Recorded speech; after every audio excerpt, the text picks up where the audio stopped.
Today we are going to talk about some of JT Eaton's rodenticide baits. On this table we have our tamper-evident pails of JT Eaton's 709 baits, 704 baits, and 716 baits. But before we get into the details of each of these products, let's go over some background information on why rodenticides are needed. When we talk about rodent pests, we are generally referring to commensal rodent species. These are the species of rodents that live in and around human habitats and are found in the family Muridae. The top three commensal rodent species are the ones on this slide: the house mouse, the roof rat, and the Norway rat. Other rodents in the family Muridae, like the Pacific rat, can also be considered significant rodent pests depending upon the geographical location. There are quite a few reasons why we consider commensal rodents to be pests. To begin with, rodents are known to carry and transmit over 35 known diseases, including hantavirus, plague, and rat bite fever. They can also carry ectoparasites like fleas, lice, and ticks. Furthermore, rodents destroy over $30 billion in food each year, which equals over 42 million tons of food. They are also known to cause structural damage and even cause physical harm to humans and pets through scratches and bites. It is important to control commensal rodents to keep people safe and healthy. There are many tools or products that can be used to control for rodents, and which tools to use can vary depending upon the situation. One great tool for rodent control is rodenticide baits. Rodenticide baits are a consumption-based tool, where rodents need to consume the bait for it to cause mortality. The mode of action, or how the bait is causing mortality, depends upon the active ingredient. Let's begin by looking at the 709PN and 709AP JT Eaton bait block rodenticides. These two baits have an active ingredient of 0.005% diphacinone, which is a first-generation rodenticide. First-generation anticoagulants, or FGARs, are a class of rodenticides that interfere with an animal's blood clotting process. These rodenticides are multi-feed baits, meaning that a rodent has to feed multiple times on the bait to get a toxic dose. After feeding, it takes around 3 to 4 days to cause mortality. FGARs are not good for environments where food is available and abundant. Basically, they need a sanitary environment to work so that the rodents will come back and keep consuming the same bait. When comparing FGARs to SGARs, SGARs standing for second-generation anticoagulants, which we'll talk about in a later slide, rodents are less likely to develop adverse conditioning from FGARs than they are from SGARs. FGARs also have a shorter half-life than SGARs, meaning they are less likely to cause secondary poisoning. Both of these baits come in 1 ounce bait blocks, so they fit in all bait stations. The pails themselves have a tamper-evident design, and JT Eaton offers 2 different flavors and aromas. Our 709PN, which is the top pail, is peanut butter flavored, and the 709AP, the pail below, is apple flavored. The scents themselves are also very enticing to rodents. Switching off baits with different flavors and scents can increase the likelihood of consumption and fight against behavioral avoidance of a single scent or flavor. For areas that have restrictions on quantity of bait that can be purchased per bin, we have our 704 pails, which are the same grade bait as the 709s but in a 4-pound pail. Now let's talk about the 716B and 716S baits, also known as the Nectus Soft Bait 2G second generation rodenticide and the JT Eaton Bait Block 2G second generation rodenticide. The active ingredient found in both of these baits is 0.005% bromadiolone, which is a second-generation anticoagulant. Second-generation anticoagulants, or SGARs, are another class of anticoagulant rodenticides. Like FGARs, they also interfere with an animal's ability to clot blood. SGARs are a single feed bait, meaning that a rodent only has to feed on the bait once to get a lethal dose. They are effective against rodents that are resistant to FGARs. Now with SGARs, or second-generation anticoagulants, it only takes 2 to 3 days to cause mortality, which is a shorter time period than FGARs.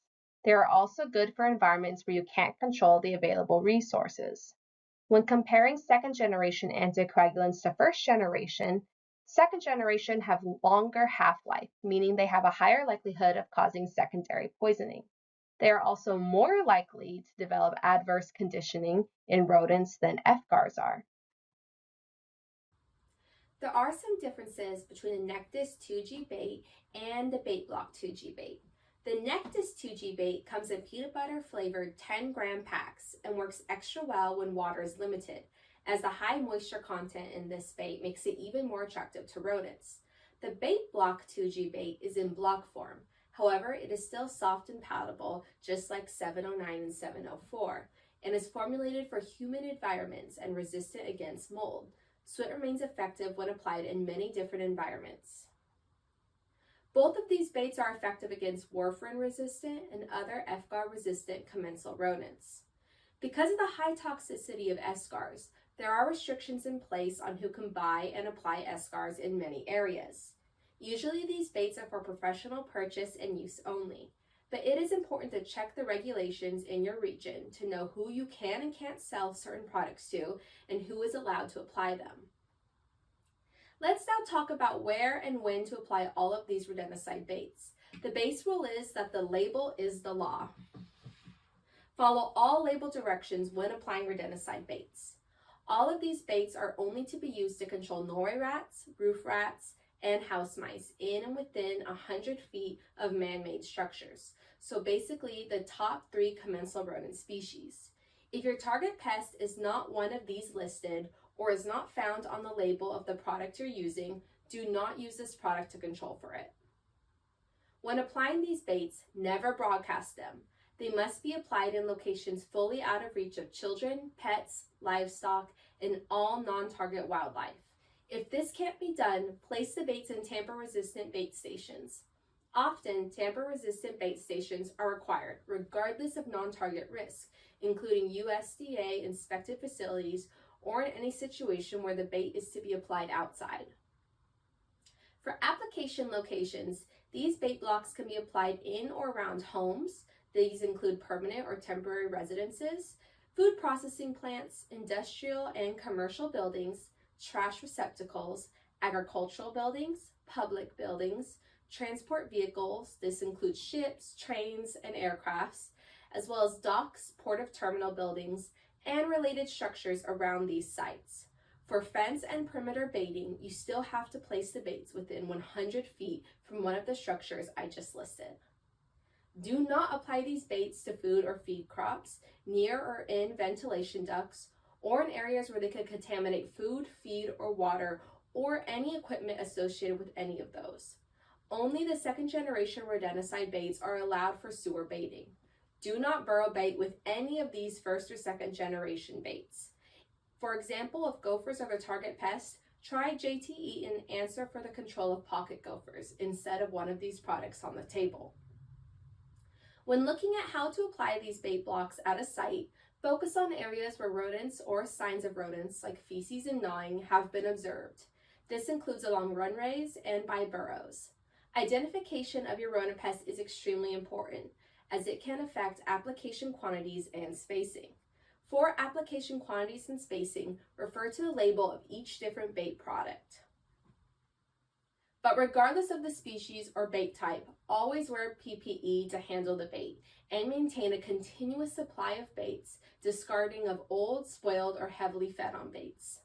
Rodents have an incredibly strong sense of smell and taste. They can detect contamination in food in 250 parts per billion. Therefore, if baits become too old, spoiled, or get contaminated in any way, it'll prevent the rodents from consuming it. Furthermore, remove all rodent carcasses from the site to avoid secondary poisoning of non-target animals. If a non-target animal consumed the bait, call your local veterinarian. For accidental poisoning of humans, call a doctor or poison control center. Vitamin K1 is an antidote for accidental consumption. Store bait in the original pail in a cool, dry place, inaccessible to children and pets. Make sure the pails are closed properly to prevent unintentional access or contamination of the baits themselves. Once the pail is empty, do not refill the pail, use it to hold other items, or use it in any alternative manner. It is a violation of the label. Instead, rinse the pail, puncture it, and dispose of the pail either in recycling or a landfill. All other waste like spoiled bait blocks, carcasses, and used PPE can be placed in the trash. However, check your local requirements for disposal regulations. Also, don't forget to rotate baits in both active ingredients and flavors to help prevent resistance forming. In conclusion, baiting is a really great tool to have in your tool belt to control for commensal rodents. Pre-baiting can help determine what baits to use when you apply treatment. Baiting can also make a huge difference for low-income housing or where rodent populations are out of control. However, using baits requires knowledge, observation, and a large level of responsibility. That is why it is important to understand the rodent species you are baiting for, the mode of action of your baits, and to know the bait label and the label of every product to use to control rodents. Thank you for listening, and thank you for doing your part to be a responsible member of the pest control industry.